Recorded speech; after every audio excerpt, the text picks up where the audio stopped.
미국에서 세탁업으로 성공을 이룬 한 신앙인이 계십니다.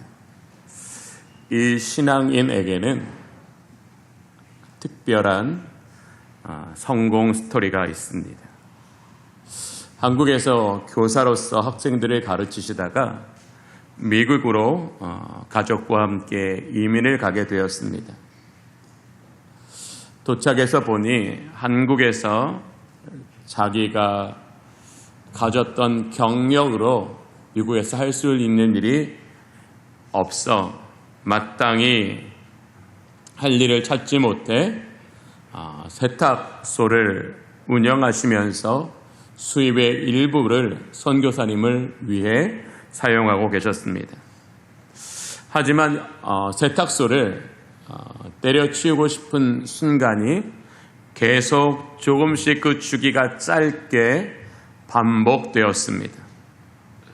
교단에 서서 멋있게 권위 있게 아이들을 가르치던 이전 모습과 비교해 보면 찜통과 같은 좁은 공간에서 이렇게 살아가고 있는 자신의 모습이 한심하기도 하고 자존심이 상하기도 하셨다고 합니다.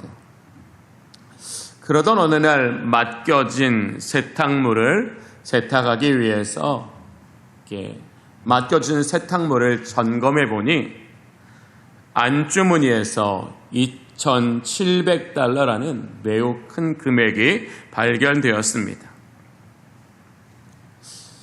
그 $2,700를 보자 이 주인의 마음속에 이런 투덜거림이 생겼습니다. 그것은 마치 하나님을 향한 푸념 같은 것이었습니다. 지금 하고 있는 일도 자존심이 상하는데 이제는 시험거리까지 주십니까? 라는 그런 이야기였습니다. 그리고 며칠이 지난 후 그 세탁물의 주인이 맡긴 세탁물을 찾기 위하여 세탁소로 방문했습니다. 중요한 고객 중에 한 명이었기 때문에 자신을 시험에 들게 한 그 사람에 대한 마음은 좋지 않지만 얼굴에서는 반갑다는 표정을 짓지만 이제 마음에서는 이게 조금 뭔가 있겠지요. 그 사람에게 마치 아무 일도 아니라는 것처럼 자연스럽게 왜 저한테 이런 시험을 주십니까? 라고 물었다고 합니다. 그러면서 $2,700을 그 사람의 손에 그대로 돌려주었다고 합니다.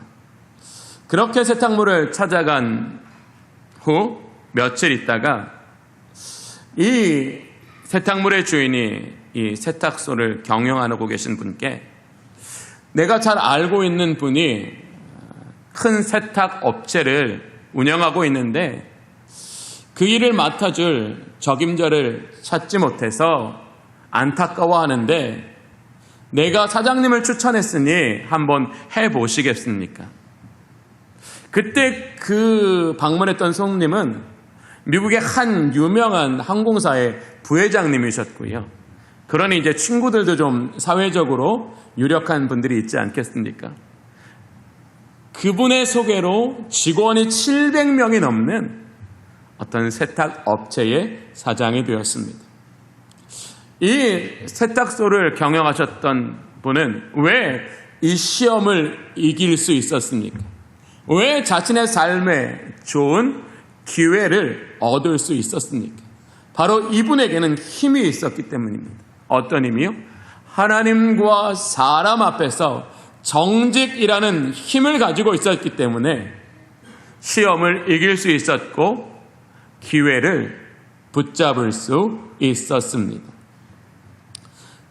세상을 살아가면서 겪게 되는 세상의 시험과 믿음의 시련에도 그것을 이기기 위해서 필요한 힘이 있습니다.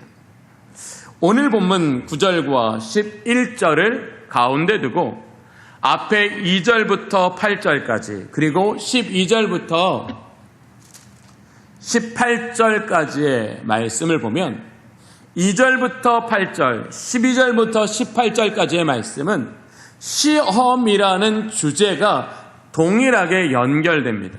그런데 이 9절부터 11절까지는 언뜻 보면 앞에도 연관성이 없고 뒤에도 연관성이 없어서 그냥 누가 중간에 딱 갖다가 끼워 넣은 것처럼 어색하게 보일 수 있습니다. 그러나 2절부터 16절까지 시험이라는 주제 아래 이 9절부터 11절까지를 본다면 이 9절부터 11절까지도 시험을 이기는 힘이 어디에 있는가를 우리에게 정확하게 알려주는 매우 중요한 역할을 하고 있는 새 절이라는 것을 우리는 알 수 있습니다. 2절부터 16절까지가 성도들이 시험을 받을 때 그들이 그 시험 앞에서 취하여야 할 자세가 무엇인가에 대한 측면에서 우리는 오늘 본문을 깊이 묵상해 보기를 원합니다. 먼저 우리는 앞선 2주간 시험을 당할 때 성도들은 어떤 자세를 취해야 되는가? 그 첫 번째 시간에는 어떻게 우리가 나누었죠? 시험을 당할 때 성도들은 그 시험 앞에서 온전히 기뻐해야 한다라고 함께 말씀의 은혜를 나누었습니다.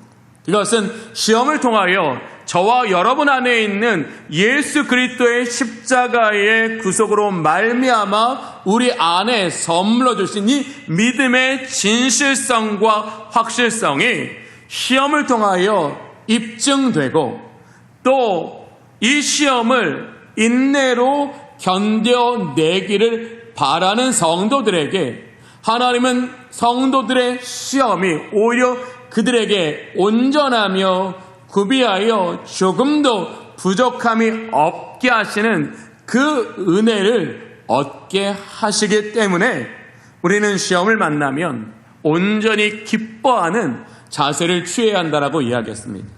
또 2번째, 우리는 시험을 만날 때 어떻게 된다고요? 하나님께 지혜를 구해야 한다라고 이야기했습니다. 하늘로부터 우리에게 주어지는 지혜는 우리에게 영적 지각을 열어 우리의 놓인 이 상황을 하나님의 관점에서 바라보게 함으로써 그 시험을 대하는 우리의 태도가 달라져 오히려 이 시험을 통과하게 됨으로써 마치 이 풀무불에서 연단된 것처럼 우리가 그렇게 연단되어 시험을 이길 수 있는 실력을 얻게 된다라고 이야기하였습니다. 이처럼 시험을 이기는 힘에는 지식의 힘도 있고 경험의 힘도 있고 소유의 힘도 있지만 자세 혹은 태도가 시험을 이기는 가장 큰 힘이 될 수 있다라는 것을 오늘 본문은 저와 여러분에게 이야기하고 있습니다. 커밍 워커라는 이 사람의 성공 스토리를 통하여 이 성공학을 연구하는 학자가 있었습니다. 이 학자는 성공한 사람과 그렇지 못한 사람의 차이점이 무엇인지 궁금했습니다. 그래서 각지의 성공한 사람들을 찾아다니면서 그들 가운데 있는 공통적인 특징을 조사했습니다. 또 주변에서 장래에 성공할 것으로 생각되는 좋은 인재들을 미리 찾아다니며 과연 정말로 그들이 사회적으로 성공한 사람이 되었는가를 조사했습니다. 이 연구는 몇십 년에 걸쳐서 진행되었고 마침내 커밍 워크는 4가지 성공하는 사람들의 성공 요인을 발견할 수 있었습니다. 그 첫 번째는 지능이었습니다. 타고난 지능이 높을수록 그 사람들은 성공할 확률이 높다고 하였습니다. 2번째는 지식이었습니다. 타고난 지능이 있더라도 지식을 습득하는데 게을리한 사람은 성공하지 않았지만 타고난 지능에 그 지능을 뛰어나게 해줄 지식을 잘 습득한 사람은 성공했다라는 겁니다. 3번째는 기술이었습니다. 지식을 올바로 응용할 수 있는 지식을 갖춘 사람은 매우 빠르게 성장했다라는 겁니다.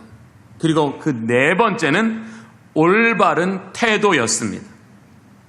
주목할 만한 점은 앞에 세 가지, 지능, 지식, 기술, 이 세 가지가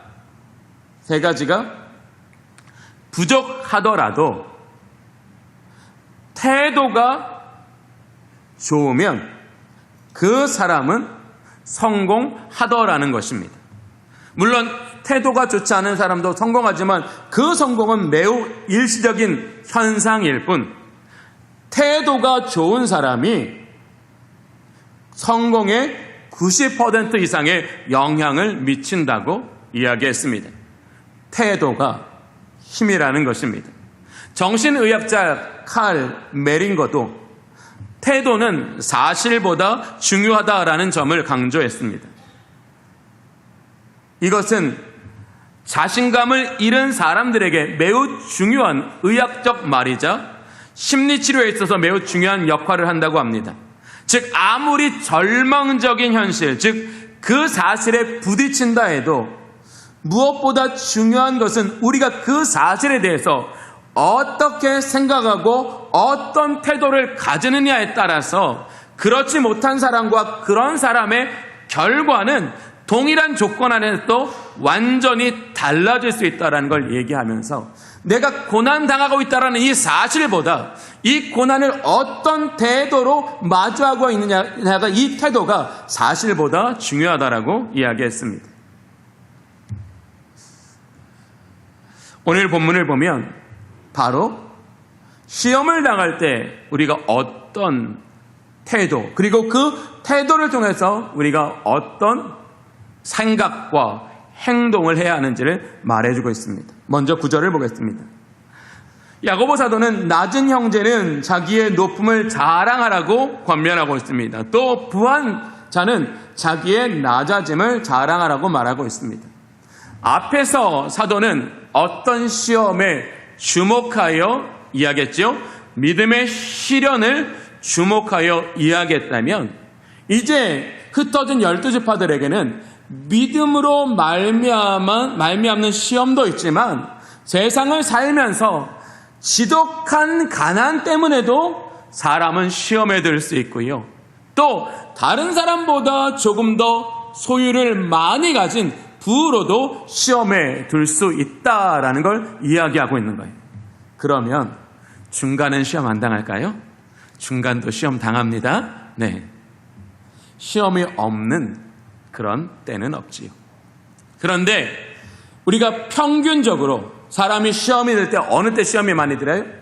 내가 다른 사람보다 낮아져 있을 때, 그러한 자신의 모습이 다른 사람들과 비교되어 자신의 자존감을 무너뜨릴 때 사람은 큰 시험에 든다라는 거예요. 또 다른 사람보다 많은 것을 가져서 그 부요함 때문에 사람의 마음에 교만이 찾아오면, 그래서 하나님의 은혜에서 떠나면 그 부도 역시 그로 하여금 시험에 들게 하는데, 이 낮음이나 부함으로 인한 시험을 통해서 하나님으로부터 멀어진 인생은 그것을 통하여 오늘 본문이 강조하는 것처럼 풀의 꽃같이 쇠하여질 수 있다라는 거예요.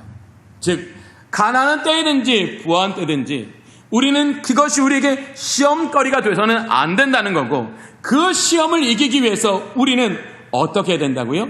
우리가 낮아져 있을 때는 우리는 자기의 높음을 자랑하는 태도를 가져야 하고, 우리가 다른 사람보다 부해져 있을 때는 우리가 자기가 낮은 사람인 것을 자랑하는 태도를 가짐으로써 우리는 세상의 시험을 이겨야 한다라고 이야기하고 있습니다. 자랑이란 무엇입니까? 자기가 소중하다고, 가치 있다고, 그래서 기뻐하는 것을 말하는 겁니다. 그러면 여기서 야고보 사도가 말하는 자기의 높음은 무엇입니까? 그가 세상 사람들보다 타고난 지능이 좋고 열심히 많아서 자기의 재능으로 이루어진 그 세상의 자리를 높음이라고 말하는 게 아닙니다.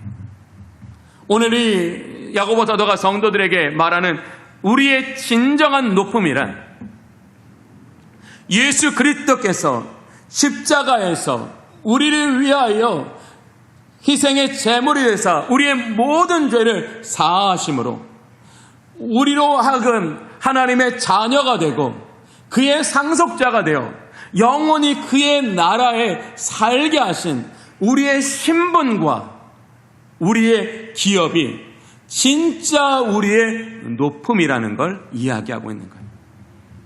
이 낮음은 이 세상에서 잠깐이요. 우리가 이 낮음에도 불구하고 그리스도 예수를 믿는 믿음을 굳게 지키고 우리가 그 믿음으로써 나의 달려갈 길을 다 감으로써 그리스도 예수의 십자가로 성취되고 약속된 그 높음에 들어갈 때에 우리는 진정한 기쁨을 얻게 된다라는 거예요. 사랑하는 주님의 모든 성도 여러분, 여러분은 그리스도로 말미암아 여러분에게 주어진 이 높음을 날마다 자랑으로 삼고 살아가고 계십니까?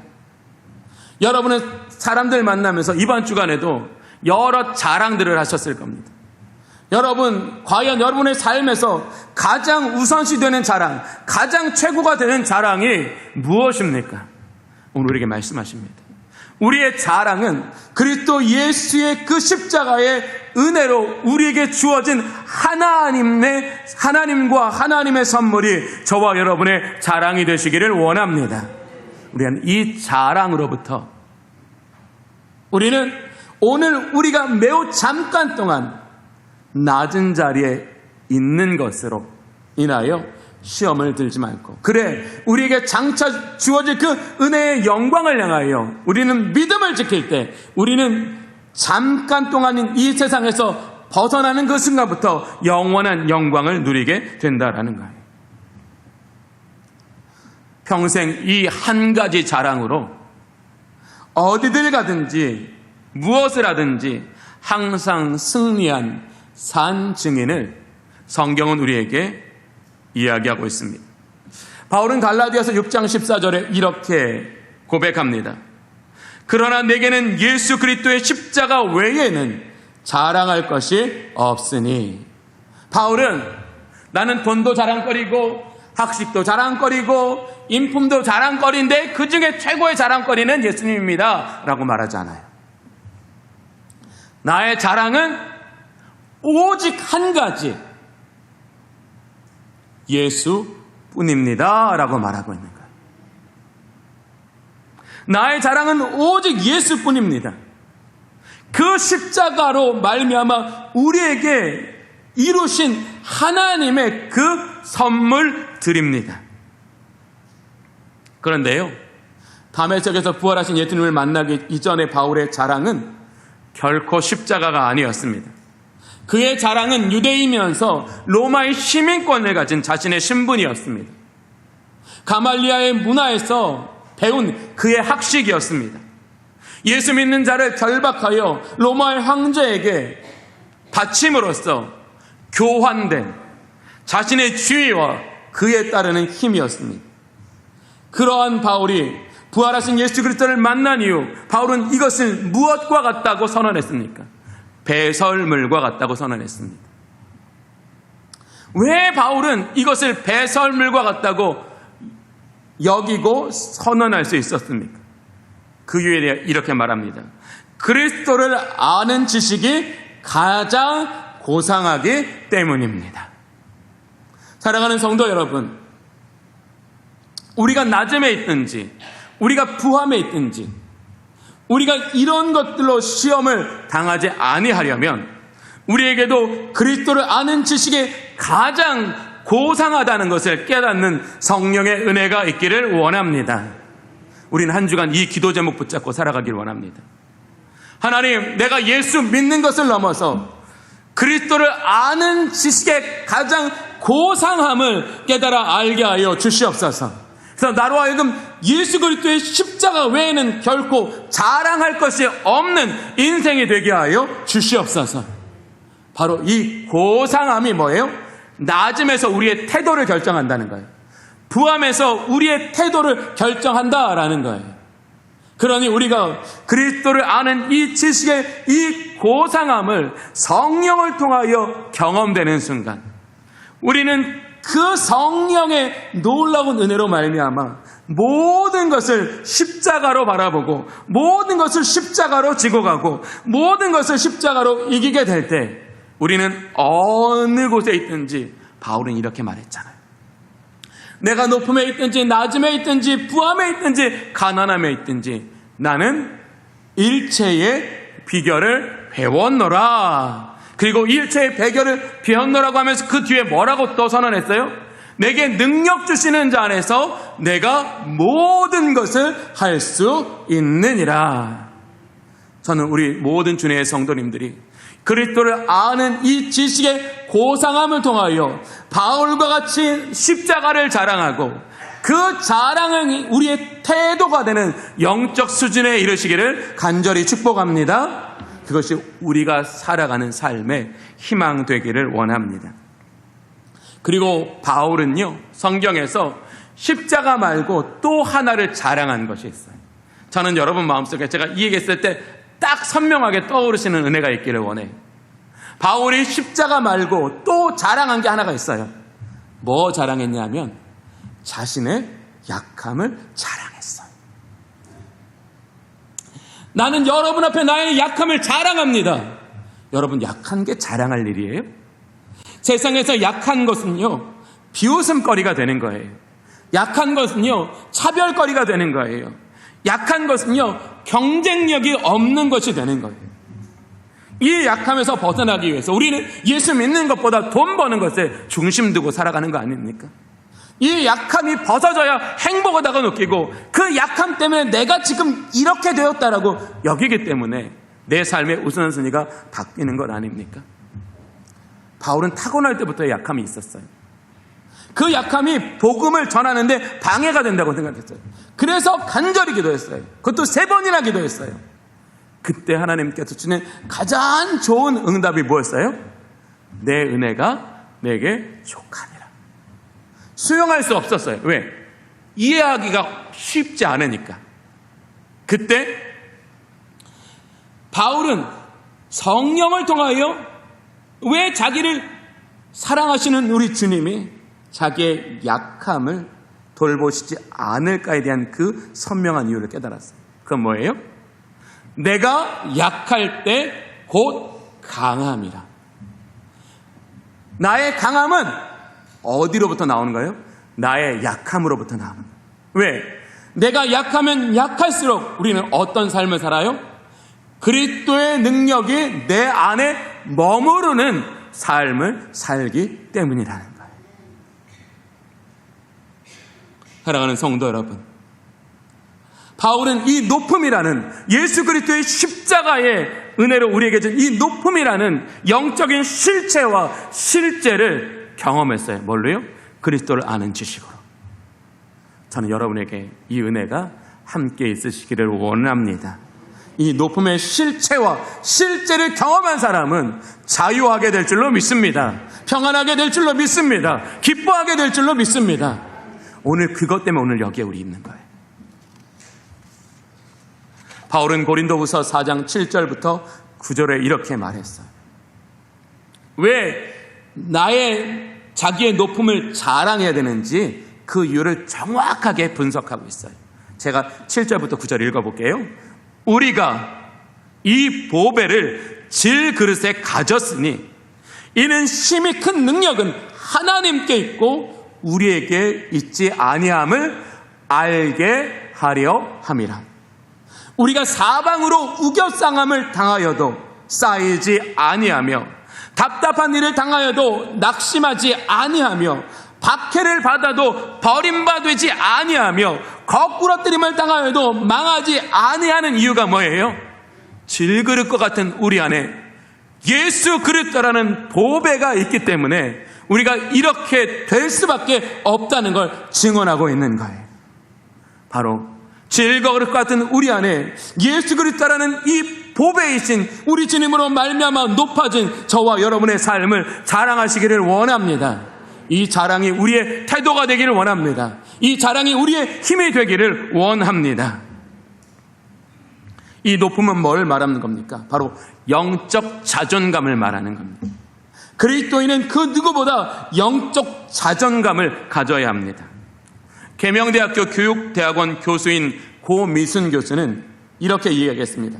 인간은 무엇 때문에 무너지고 무엇으로 일어서는가? 이 무엇이 무엇일까요? 이 계명대학교 고미순 교수는 이 무엇을 자존감이라고 했습니다.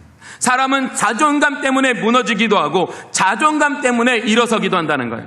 자존감이 낮으면 우리는 무너지기가 쉽지만 자존감이 높으면 일어서기가 쉽다라는 거예요.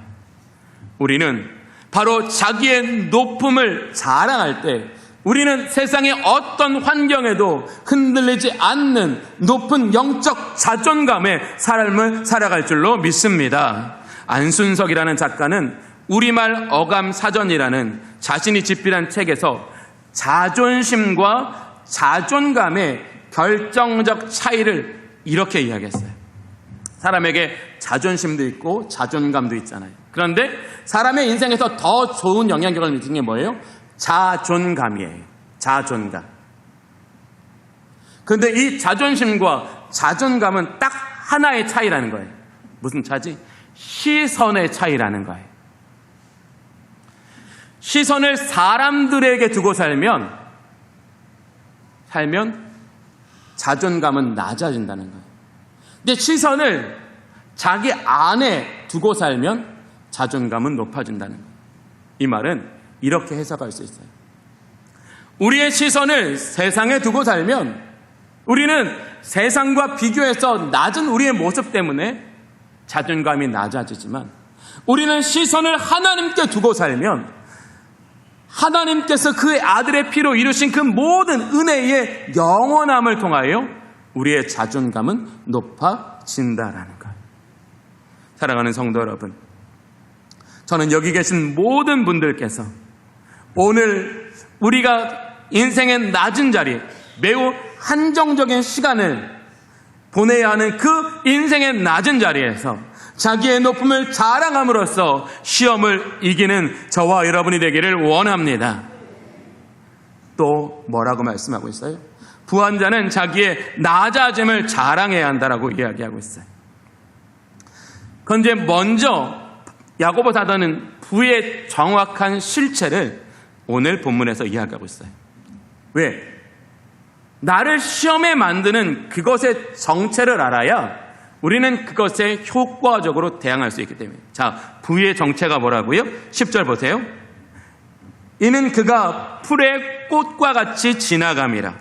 11절에 해가 돋고 뜨거운 바람이 불어 풀을 말리면 꽃이 떨어져 그 모양의 아름다움이 없어지나니 부한 자도 그 행한 일에 이와 같이 쇠잔하리라. 부의 정체는 뭐라고요? 쇠하는 것이라는 거예요. 우리는 그 부를 아주 일시적으로밖에는 소유할 수 없다라는 거예요. 그런데 우리는 그 매우 일시적인 것 앞에 영원까지 놓치고 살아가고 있다라는 거예요. 바로 이렇게 우리는 인생의 부요함이 우리에게 나쁜 방향이 아니라 좋은 방향이 될 수 있는 은혜가 있기를 원합니다. 그러면 자기의 낮아짐을 자랑하는 것은 무엇입니까? 우리의 낮아짐을 자랑하는 건 바로 이것입니다.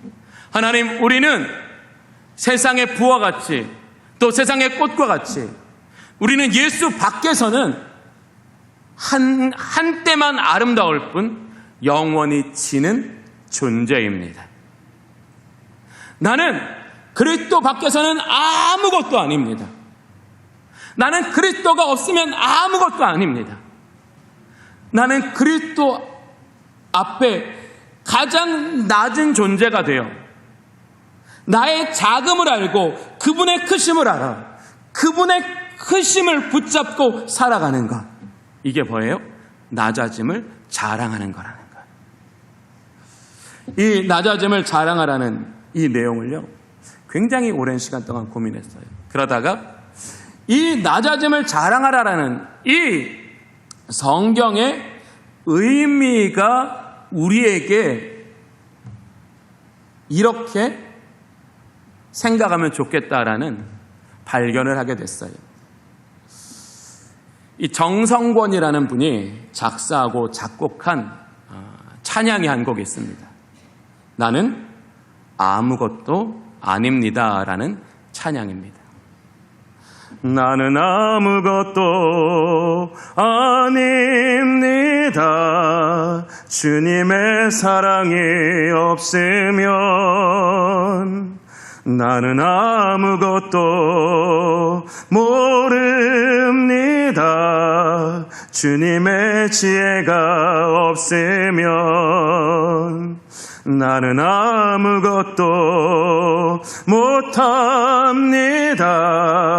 주님의 능력이 없으면 나는 한순간도 못 삽니다. 주님의 생명이 없으면 이제 내가 사는 것 아니요 그리스도 내 안에 사시니 바로 이거예요. 나는 아무것도 아닙니다. 주님의 사랑이 없으면 나는 아무것도 모릅니다. 주님의 지혜가 없으면 나는 한순간도 못 삽니다.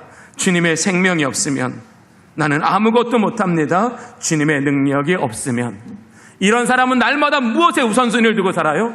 주님 안에 거하는 것에 우선순위를 살아요. 주님 안에 거하는 것에 우선순위를 두고 살아가는 것, 이게 자기의 자랑이 되는 게 뭐예요? 낮아짐을 자랑하는 거예요. 이렇게 우리는 그리스도 예수 안에서 우리는 그분의 가장 완전한 보호하심 아래서 우리는 우리에게 베풀어 주시는 그 부라는 은혜의 방향이 하나님의 방향을 향할 때 부는 우리에게 시험거리가 아니라 뭐예요? 그리스도의 아름다운 덕을 선전하는 은혜의 통로가 된다라는 거예요. 사랑하는 성도 여러분, 이제 우리는 오늘 야고보 사도가 우리에게 권면하는 것처럼 살면서 원치 않는 낮아짐 때문에 시험에 들 때도 있을 겁니다. 때로는 하나님께서 우리에게 싸울 곳이 없도록 복을 주셔서 부해져서도 시험이 들 때가 있을 겁니다. 주어진 불을 지키기 위해서, 그 불을 지키기 위해서 부의 다른 방향을 향하여 나아갈 때 그 다른 방향은 우리에게 어떤 삶을 이루어냅니까? 믿음의 결핍이라는 거예요. 사랑하는 성도 여러분, 믿음의 결핍으로는 결코 부의 방향이 하나님을 쫓아갈 수 없습니다. 부의 방향이 다르면 오늘 본문에 뭐라고 말하고요? 이와 같이 쇠잔하리라. 이것이 하나님의 말씀입니다. 사랑하는 성도 여러분, 시험은 누구에게나 언제든지 올 수 있는 겁니다. 매우 잘 대비해도 시험 앞에서 우리는 그것을 효과적으로 이기지 못하는 것이 우리의 모습입니다. 우리는 시험을 피할 수 없다면 시험을 이길 수 있는 힘이 있어야 합니다. 바로 시험을 이기는 힘은 우리가 낮아졌을 때에는 그리스도의 십자가와 부활을 통하여 우리를 높이신 그 십자가의 높임을 자랑하는 저와 여러분이 되기를 원합니다. 우리가 부해져 있을 때는 내가 예수 그리스도 밖에서는 아무것도 아닌 존재이며 오직 예수로만 우리는 바로 설 수 있다는 자기의 낮아짐을 자랑하시기를 원합니다. 그래서 우리는 쇠잔해지는 인생이 아니라 영화로워지는 인생을 살아가는 저와 여러분이 되시기를 간절히 바랍니다.